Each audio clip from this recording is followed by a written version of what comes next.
शिव महापुराण की कथा भाग 21 में हमने भस्म की महिमा में श्रवण किया कि मस्तक पर त्रिपुंड कैसे धारण करना चाहिए।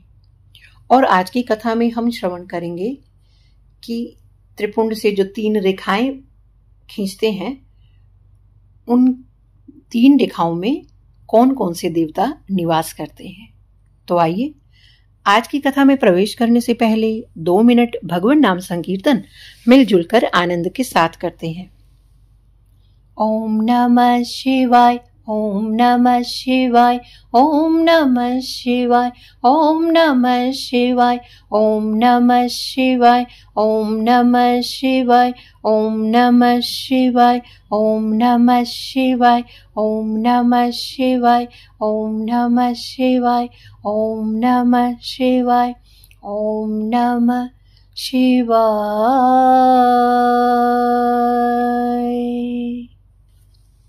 तो आइए हम सब अपने हृदयांगन में शिव जी को विराजमान करके उनके श्री चरणों में प्रणाम करते हुए भाव सहित आज की कथा में प्रवेश करते हैं। तो सूत जी शौनक आदि ऋषियों से कहते हैं कि हे ऋषियों, त्रिपुंड की तीनों रेखाओं में कुल 27 देवता हैं। प्रत्येक रेखा के 9 देवता हैं। तो पहली रेखा अर्थात जो नीचे वाली रेखा है, वो पहली रेखा, उसके 9 देवता कौन से हैं? आइए श्रवण करते हैं। सूत जी क्या बता रहे हैं। पहली रेखा अर्थात नीचे वाली रेखा के 9 देवता कौन से हैं? एक प्रणव अक्षर का, जो प्रणव कहते हैं, यानी हम पहले श्रवण कर चुके हैं, स्थूल और सूक्ष्म प्रणव की हम विस्तार पूर्वक चर्चा श्रवण की है। तो प्रणव मतलब ओम। तो ओम में 3 अक्षर है, अकार, उकार और मकार, यानी अ, उ और म। तो पहली रेखा में जो पहले जो देवता हैं 9 में से जो पहला नाम है वो है अकार, यानी प्रणव का प्रथम अक्षर अकार, इस पहली रेखा के पहले देवता। और दूसरा है गार्हपत्य अग्नि। गार्हपत्य अर्थात ये 2 शब्दों से मिला है, ग्रह और पत्य, अर्थात जिसका अर्थ है कि घर के स्वामी की। तो गार्हपत्य अग्नि अर्थात घर के स्वामी की अग्नि, अर्थात गृहस्थ की अग्नि। ये पवित्र अग्नि होती है। हमारे शास्त्रों में 3 प्रकार की अग्नि बताई गई है जो पवित्र मानी जाती है। एक गार्हपत्य अग्नि, दूसरी आवाहनीय अग्नि और तीसरी दक्षिणाग्नि। ये तीनों ही अग्नियां हमारे हिंदू अनुष्ठानों में, यज्ञ में उपयोग की जाने वाली 3 पवित्र अग्नियां हैं। तो एक गृहस्थ के घर की अग्नि, और दूसरा आवाहनीय अग्नि अर्थात देवताओं का आवाहन करने के लिए, और तीसरा जो दक्षिणाग्नि है वो क्या है? बुरी शक्तियों को दूर करने के लिए। और इन तीनों ही अग्नियों के अपने अलग अलग स्थान हैं।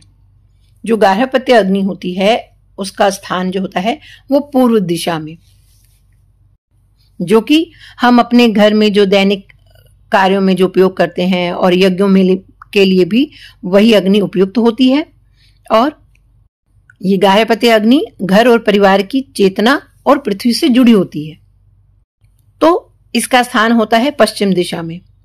और जो आवाहनीय अग्नि है, यानी आवाहन करने वाली जो अग्नि है, वो पूर्व दिशा में,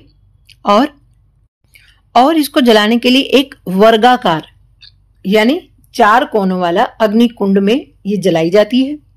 यह अग्नि देवताओं को बुलाने के लिए और उनसे जुड़ने के लिए होती है, इसलिए इसको प्राण अग्नि भी कहते हैं। तो इसका स्थान होता है पूर्व दिशा में और ये देवताओं के लिए होती है। और तीसरी अग्नि दक्षिणाग्नि, इसका स्थान दक्षिण दिशा में होता है। यह अग्नि सभी बुराइयों और नकारात्मक शक्तियों से लड़ने के लिए होती है और हमारे पूर्वजों से भी जुड़ी होती है, अर्थात पितरों के लिए जो हम हवन करते हैं, इसको दक्षिणाग्नि कहते हैं। इसे मन या चंद्रमा की अग्नि भी कहते हैं। तो ये 3 प्रकार की अग्नियां होती हैं, गार्हपत्य, आवाहनीय और दक्षिणाग्नि। तो पहली रेखा के दूसरे देवता हैं गार्हपत्य अग्नि।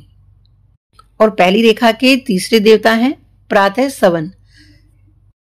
सवन कहते हैं यज्ञ को, तो प्रातः सवन अर्थात जो प्रातः काल में जो यज्ञ किया जाता है, तो इसलिए ये तीसरे देवता हैं प्रथम रेखा के प्रातः सवन।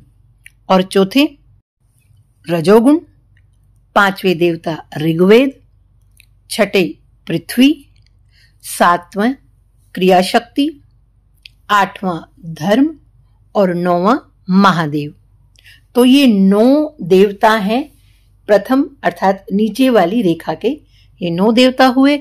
और दूसरी रेखा के 9 देवता हैं, पहले हैं प्रणव का ही जो दूसरा अक्षर है उकार अर्थात उ, तो पहले देवता दूसरी रेखा के हैं उकार, दूसरा दक्षिणाग्नि, तीसरा मध्याह्न सवन अर्थात जो मध्य काल में जो यज्ञ किया जाता है उसको मध्याह्न सवन कहते हैं, चौथा सत्वगुण, पांचवां यजुर्वेद, छठा आकाश, सातवां इच्छा शक्ति, आठवां अंतरात्मा और नौवां महेश्वर।